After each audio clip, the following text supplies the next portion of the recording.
Welcome back to ABC General Hospital Spoilers channel. Today we're diving deep into the shocking twists surrounding Danny Morgan and Rocco Falcone's terrifying encounter at the docks. Imagine the serene yet shadowy waters of Port Charles suddenly turning into a scene straight out of a nightmare. In the latest preview for the episodes airing from August 25th to 29th, we see young Danny Morgan and Rocco Falcone stumbling upon what could be the most harrowing discovery of their lives.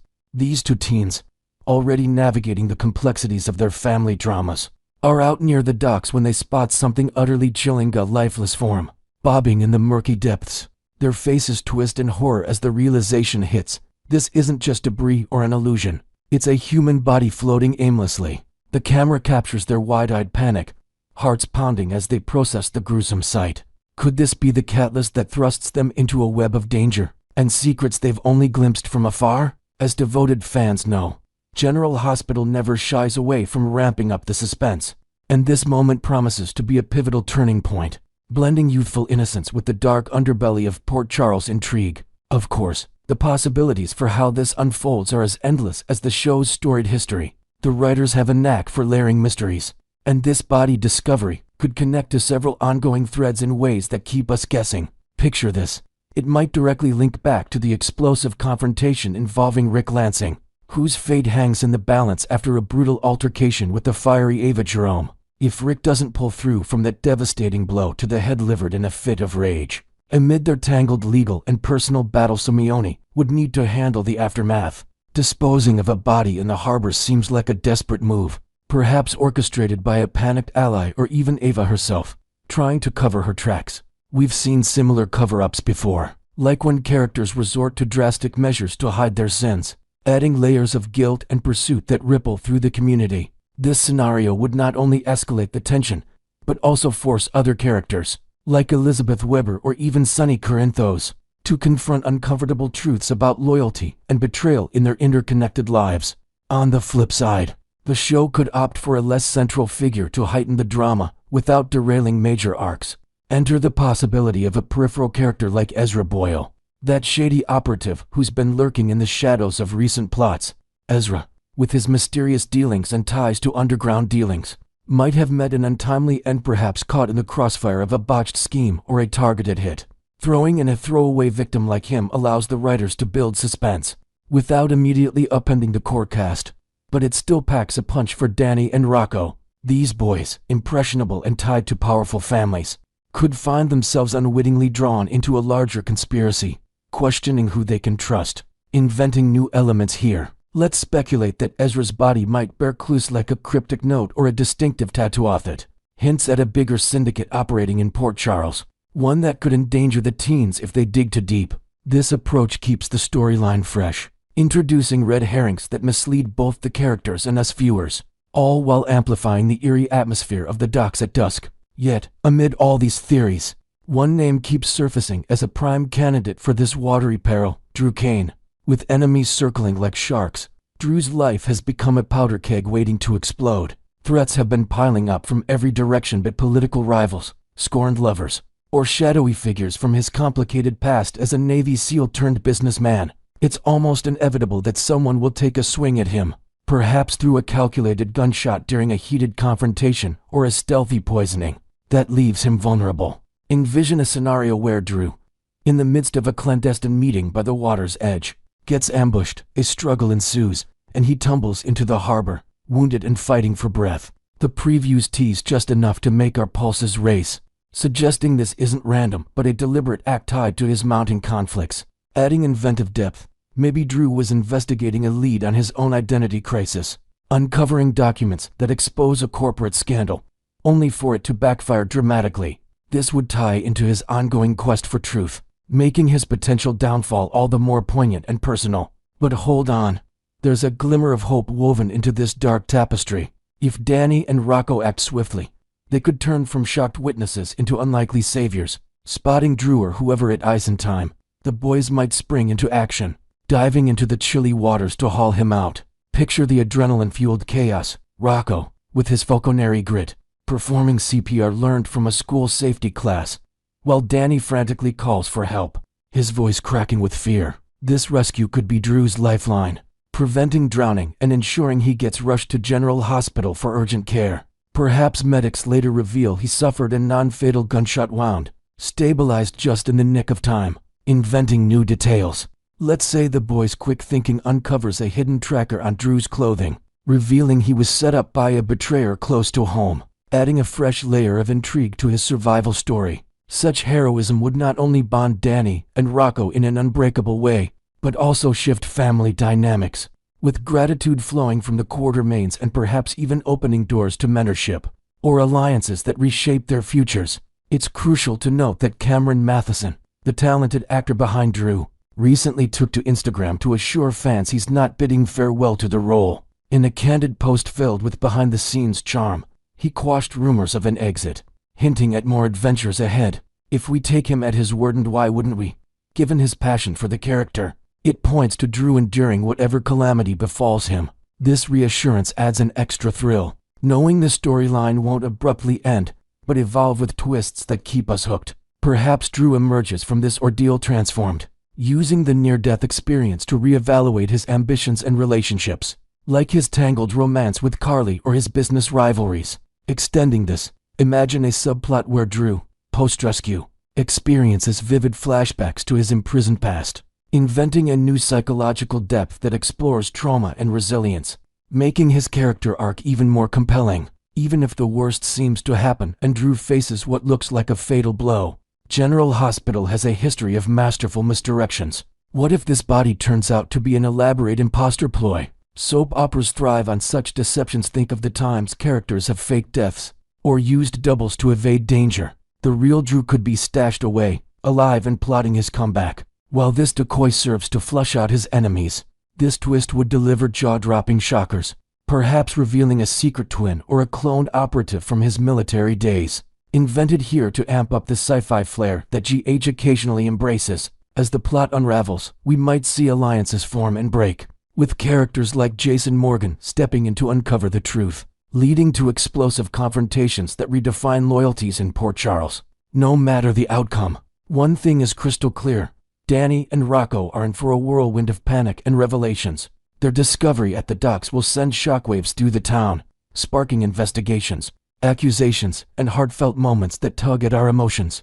Next, we will learn about the issue of Nikolas Cassadine's imminent comeback, and why his return could shake every corner of Port Charles to its core. Nikolas Cassadine has been cooling his heels in Pentonville ever since he confessed to holding a very pregnant Esme Prince hostage in the North Tower of Windermere. He told the judge he acted out of desperation. He truly believed Esme was the hook, the brutal slasher who left the town living in fear throughout last winter. What he never imagined was that the real killer was Esme's long-lost mother, the unhinged Heather Weber. That revelation came too late to spare Nikolas a prison sentence, and the dark-haired prince has spent months replaying every bad decision. In a 6x8 concrete cell, inmates whisper that he keeps a tattered photo of baby Ace hidden in his Bible, determined to reclaim the son he has barely met once the parole board finally calls his name.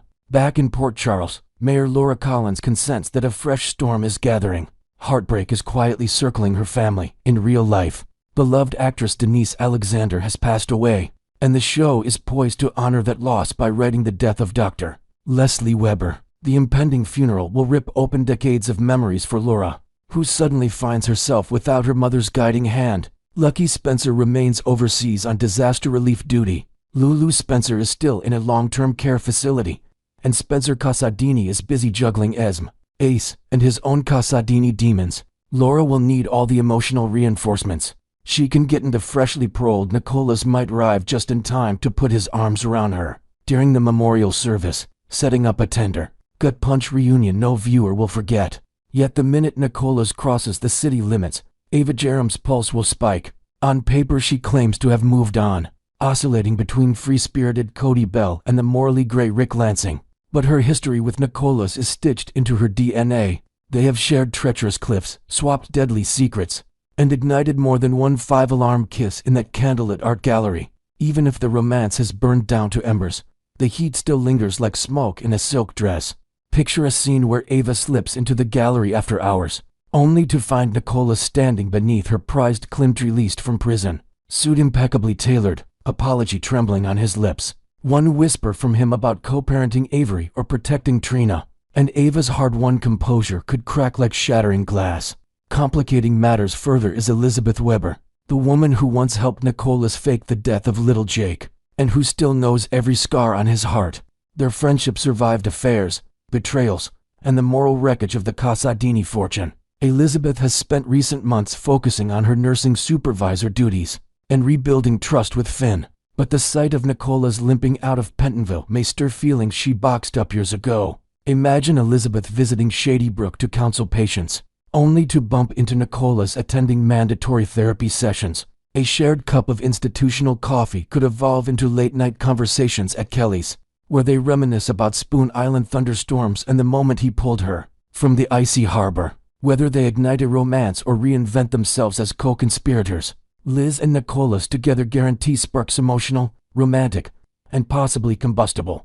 And then there's Dr. Britt Westburn, currently rumored to be island hopping along the Croatian coast with ex-hitman turned hero Jason Morgan. Fans know Britt is the queen of self-sabotage. The closer Jason gets, the faster she constructs an emotional firewall. Should Britt need a human shield, rekindling an old flame with Nikolas makes devilish sense. Visualize Britt jet-lagged and glamorously disheveled, stepping off a charter plane onto the Metro Court terrace, where Nikolas is brooding over a neat scotch. One flirtatious toast and suddenly Jason spies his former lover on the front page of The Invader, arm in arm with the Cassadine prince.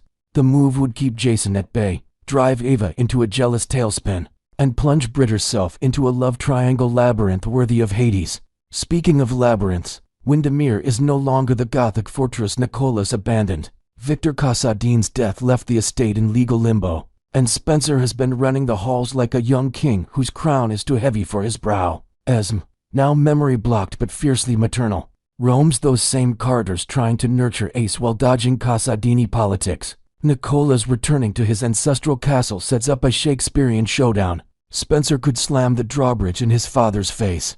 Esme might threaten to file for sole custody, and a vengeful relative will invent a newly revealed cousin named Anastasia Cassadine could appear to contest the will. Imagine Nikolas opening the secret passage behind the tapestry, only to discover Anastasia's clandestine surveillance room stocked with dossiers on every Port Charles power player. The family civil war would pit father against son, cousin against cousin, and resurrect the Cassadine motto, first, last, and always family is power.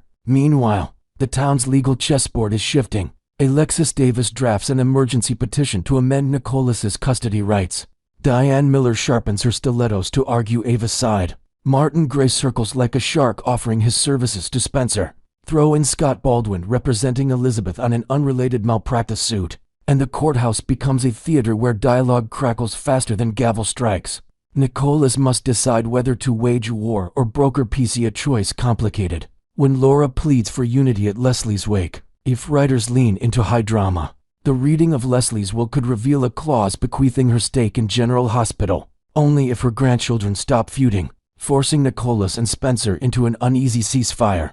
Under the watchful eye of Chief of Staff Portia Robinson, outside the courtroom, corporate chaos brews. Valentine Cassadine quietly acquires a controlling interest in Cassadine Industries. While Nikolas is still signing parole papers, Valentin's move blocks Nikolas from liquid assets, pressuring him to form alliances with enigmatic investor Sprups Miss Wu, who sees an opening to expand her gaming empire onto Spoon Island. Picture a clandestine poker night in the West Wing, lanterns flickering as mobsters ante up using emerald heirlooms instead of poker chips. One wrong move, and Nikolas could find himself indebted to a syndicate that demands more than interest payments. It demands blood loyalty. Even the hospital corridors aren't safe. Dr. Hamilton Finn diagnoses an unexplained toxin in Nikolas's bloodwork, leading to a medical mystery. Was the prince poisoned in Pentonville? Or is someone in Port Charles spiking his medication? Elizabeth secretly swipes his lab results. Britt cross-checks them against WSB databases, and suddenly the trio uncovers evidence that the same rare compound was once synthesized by Helena Cassadine decades ago. Is Helena haunting them from beyond the grave? Or did Victor leave a biochemical curse as his final legacy? Every thread converges at Leslie Weber's memorial service on the bluff overlooking Lake Ontario. White roses line the aisle. A string quartet plays the prayer. and Laura clutches Lulu's dormant hand for strength. As the minister recites Leslie's favorite psalm, Nikolas steps from the shadows in a tailored charcoal suit, head bowed, eyes glistening. Spencer stiffens beside Trina. Ava unconsciously touches the pendant Nikolas once gave her, and Elizabeth exhales a shaky breath filled with a decade of what-ifs. The camera lingers on each face, capturing grief, shock, hope, and dread in a single sweeping shot. Before the final hymn ends, a rain cloud bursts, drenching mourners in a baptism of renewal because in Port Charles. Even sorrow seeds the next scandal. Next, we will learn about the issue that has every Port Charles fan counting the days Ryan Pave's long-awaited homecoming as the irreplaceable Nathan West. For more than 7 years, the police badge charm of Nathan West has existed, only in Maxie's bittersweet flashbacks and our own wishful thinking. Now the drumbeat of reliable backstage whispers says Ryan Pavey has signed on the dotted line and is clearing his calendar, eager to step back into the crisp blues of APCPD detective. Although ABC remains silent about an exact air date, production math offers clues. The show tapes roughly 4 to 6 weeks ahead, and insiders insist Pavey has not yet reported to Prospect Studios. That means our first glimpse of Nathan's piercing blue eyes, perhaps framed by flashing police lights, will land right in the thrilling heart of November sweeps. Imagine tuning in around Halloween only to see a shadowed silhouette at Maxie's bedside. 2 episodes later, the camera pulls close and, in an adrenaline-spiking reveal, Nathan breathes her name. Timing could not be more dramatic, because Maxie Jones currently lies motionless in a coma after collapsing from complications tied to that stolen biotech microchip fiasco. Her children, Georgie and James, visit daily, fingers curled around hers as Felicia reads fairy tales in hushed tones. Spinelli paces the corridors, torn between hope and terror, while even Austin Gatlin Holt lingers, guilt etched across his face for failing to notice Maxie's symptoms sooner. Into this grief-stricken quiet will step the man Maxie once declared her forever North Star. His return alone could jolt her subconscious, setting up an emotional awakening scene sure to break viewing records and plenty of tear ducts across daytime television. Of course, veteran soap fans know that in Port Charles, no coffin stays nailed shut. Nathan was pronounced dead after taking Caesar Faison's bullet to save Lulu back in 2018. Yet savvy viewers always noted the missing body during transport, the closed casket funeral, and the mysterious WSB official who signed the paperwork. The writers now have a buffet of resurrection options. Perhaps Nathan was whisked into a classified witness protection program to coax intel from a rogue Faison protege. Maybe he spent years in a cryogenic clinic in Zurich financed by Liesel Obrecht, his guilt-racked mother, or leaning into a gothic classiche could have awakened with partial amnesia in a remote Bavarian convent, haunted by fractured memories of a blonde woman whose face he couldn't fully recall until now. Pavey himself stoked speculation by promising fans a meaty, can't-miss arc. Picture this scenario. Nathan returns undercover, operating under the alias Agent Nightingale, tasked with exposing a covert trafficking ring that has infiltrated the PCPD. His orders are airtight secrecy, meaning only director Anna Devane is cleared to know his true identity. The tension mounts as Dante notices the new transfer's uncanny resemblance to his fallen partner, while Brooklyn Court remains social media snooping threatens to blow the whole operation wide open. Each episode would layer peril on longing Nathan dodging bullets one night, staring through Maxie's hospital window the next, unable to reveal himself until the mission is complete. Maxie's love life stands ready to ignite into a 5-alarm blaze. Spinelli, long the quirky constant in her world, has quietly nurtured hope that tragedy might finally stitch their fractured hearts back together.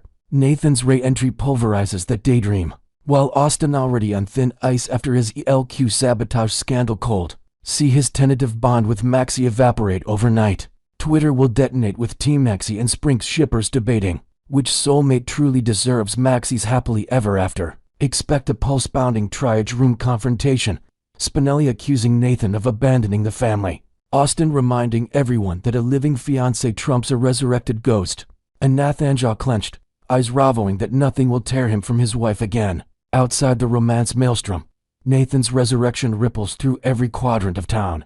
Liesel Obrecht, freshly pardoned after assisting in Victor Cassadine's takedown, drops a champagne glass when her son strides into her Metro Court suite. Britt Westburn, back from a Mediterranean sabbatical with Jason Morgan, nearly stumbles at the sight of her brother Olivianly to wonder if the miracle clears a path. For her own redemption, Dante Falconeri finally sheds the survivor's guilt he's carried since that fatal raid, while Commissioner Jordan Ashford smells both opportunity and chaos. A decorated detective returned from the dead could galvanize morally or shatter it, if his undercover secrets spill into the press. Meanwhile, the PCPD isn't Nathan's only battleground. Corporate intrigue flares when Valentin Cassadine learns that Nathan, thought deceased, is the legal trustee of a 5% crimson stake Maxi gifted him as a wedding present. Valentin scrambles to stall the paperwork, fearing Nathan's vote could swing an imminent boardroom showdown with Nina Reeves. Cue boardroom fireworks as Nina's joy at her brother-in-law's revival collides with Valentin's chess master schemes. Production logistics add yet another layer of suspense. Pave's packed calendar of Hallmark romances usually films in quick bursts, suggesting his GH contract is flexible, perhaps a 13-week arc with options for extension, or a front-weighted schedule that allows him to shoot multiple months of scenes consecutively. That flexibility lets writers craft either a blockbuster mini-saganathon wraps the trafficking case, marries Maxi again, then accepts a WSB post abroad or a longer canvas in which he reclaims his badge, buys a lakeside bungalow, and settles in as the precinct's moral compass.